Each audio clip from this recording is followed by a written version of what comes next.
In this video, we're going to take a look at how you can take $1,000, invest it into starting your self-publishing business on Amazon KDP and turn it into $100,000.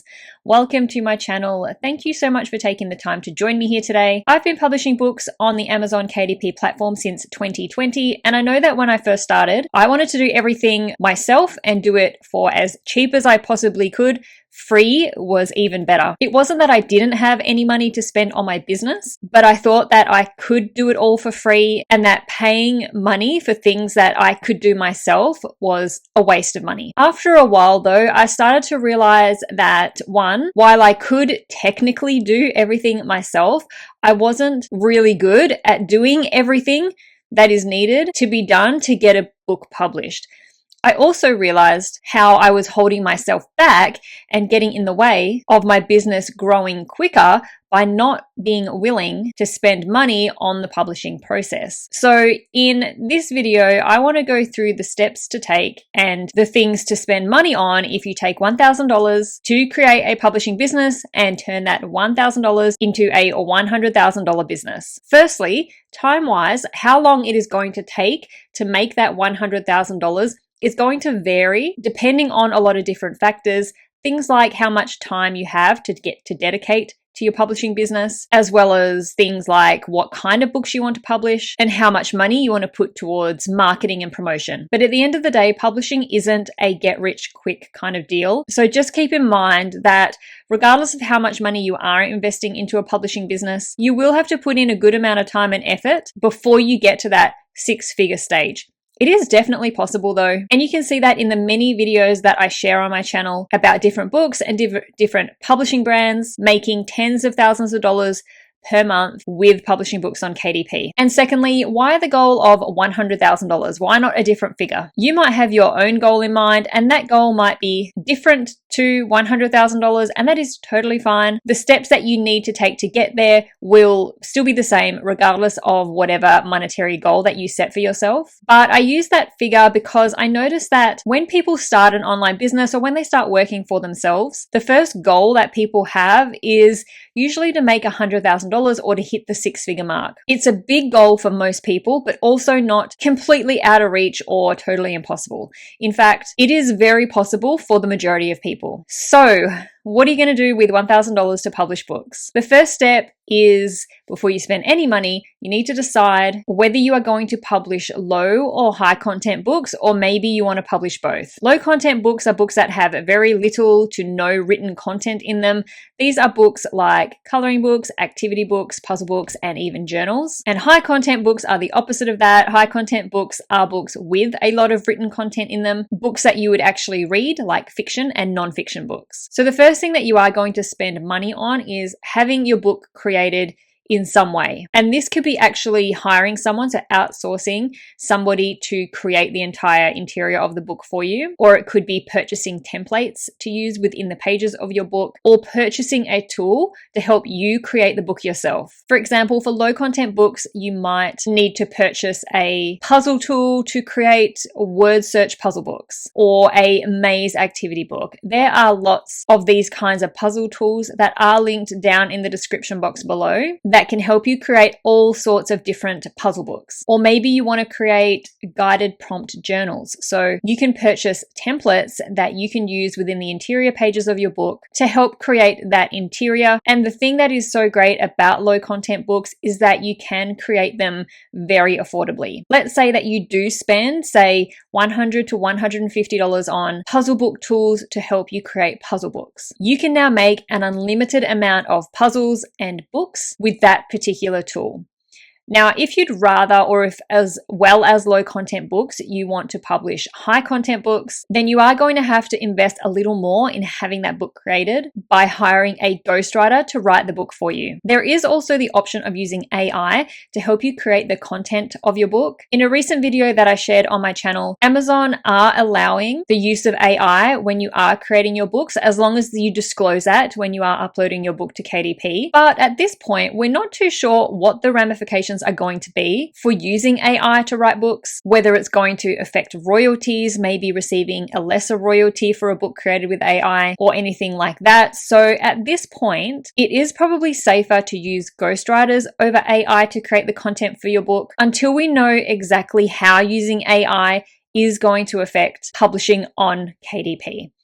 Now, because the cost of creating a high content book is much higher than that of creating a low content book, you will most likely get one book made compared to, say, creating 5 to 10 low content books to start with. And once you have your handful of low content books or your one high content book made, you'll need to get your cover or covers created. Fiverr is a great place to get affordable covers made. And unless you are a highly skilled graphic designer, then I do highly suggest getting your covers made for you. The cover really is the most important part of the book because that is what grabs the customer's attention or catches the customer's eye in the sea of hundreds of other books and book covers in the Amazon search results. It is crucial to get the best cover that you can, and trying to cut corners or save yourself money by doing it yourself usually isn't the best idea unless cover design is one of your strong skills. If we head on over to Fiverr and I do a quick search for KDP cover design, we can see there are lots of services available, and make sure you choose someone, read the reviews, and make sure you're happy with what people say about the person and their work in the reviews. Just quickly scrolling through, you can see here that you can have a cover made for $50 or less. These prices are in Australian dollars, so go on and have a look in your own currency, but generally you can have a really professional, high quality book cover made very affordably with somebody who is highly rated on Fiverr. Now that you have a book interior and a cover, your book is ready to be uploaded to Amazon and be available for sale in the marketplace. And in my opinion, this is where the real work begins. You need to get sales of your book. I know that a lot of people think that all you need to do is publish your book and Amazon's customers will automatically find it and start buying it, but unfortunately this is not the case. When your book is first published, this time at the beginning is crucial to show Amazon that people are looking for your book, buying it, and loving it. If you can do this successfully, the Amazon algorithm will take notice, see that customers are buying it, which results in it being pushed out to even more customers in search results. And then the even more customers that buy it, it will get shown even more organically in the search results. And organically meaning that you haven't paid or provided that sale. But you do have to help those initial sales before the organic sales start to come. And there is a couple of ways to show the Amazon algorithm that customers like your book.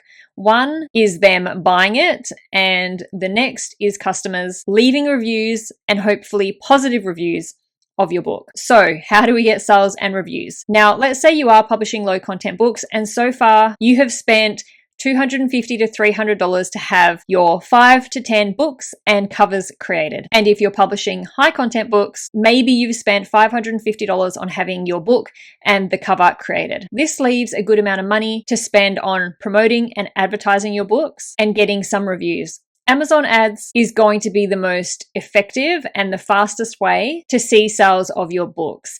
Set up ads across all of your books, and you don't have to spend a huge amount of money at the beginning. Set yourself a small budget until you get the hang of ads and until you see how they're performing for your books. Most people, when starting out, will allocate, say, $5 per day per book for a couple of weeks and see what results come from that. Once you do see a book starting to make sales and that ad is being effective, then you can start to increase the amount that you spend each day on those particular ads. The idea being that you just build up your ad spend over time. The more sales that you make, the more you spend on ads, and you just continually reinvest the profits that you make from your books back into your ads. And as long as you are making more money from the sales of your books than you spend on your ads, then you continue doing that. Now, along with these sales, you usually see organic reviews, meaning you don't have to ask or seek out reviews. You just rely on the customer who has purchased your book to come back and review it. And Amazon's customers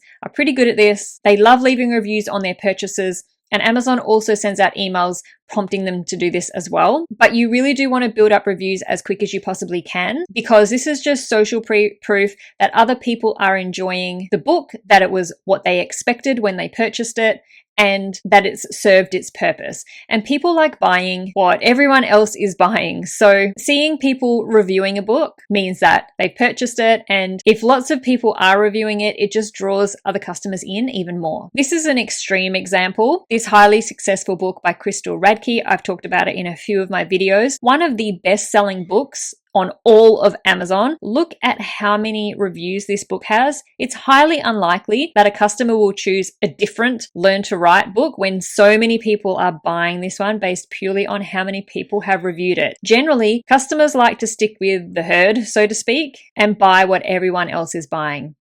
So where can you get reviews if customers who have already bought the book aren't leaving their review quick enough? There are a couple of websites that can help you with this, and these are websites like Booksprout and Pubbie. These kinds of websites give you access to people who are interested in receiving a free copy of your book and then leaving a review for you. You don't have to send an actual physical copy. You just send them the PDF version of the book. And if you are wondering whether you can do this according to Amazon's rules and their guidelines, yes, you can. Amazon states that you can't purchase a review or reward someone, give them something in return for the review, like a gift card or something like that. And in this case, you are not purchasing reviews. You are joining a website where you have the ability to share your book with people, and then they are free to go and leave a review on your book for you. There is another misconception that I hear all the time surrounding Amazon reviews, and that is that people think you are not allowed to ask for reviews on your books. And this is not the case. You are more than welcome to ask for reviews on your books,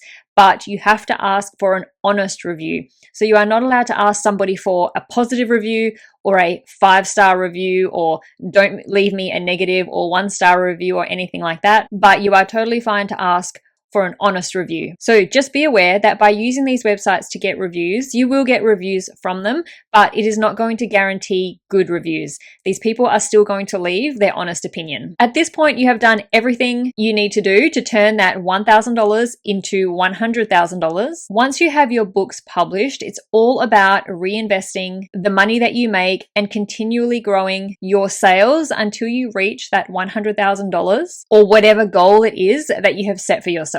Reinvest into ads, reinvest into creating more books, and each book that you publish, you just start that cycle again of running ads, gaining reviews, reinvesting profits into more ads and more books. And you just repeat that over and over again until you reach your goal. It's all about compounding, and each little thing that you do each day builds up to something really big over time. Thank you so much for watching. I'll see you in the next video.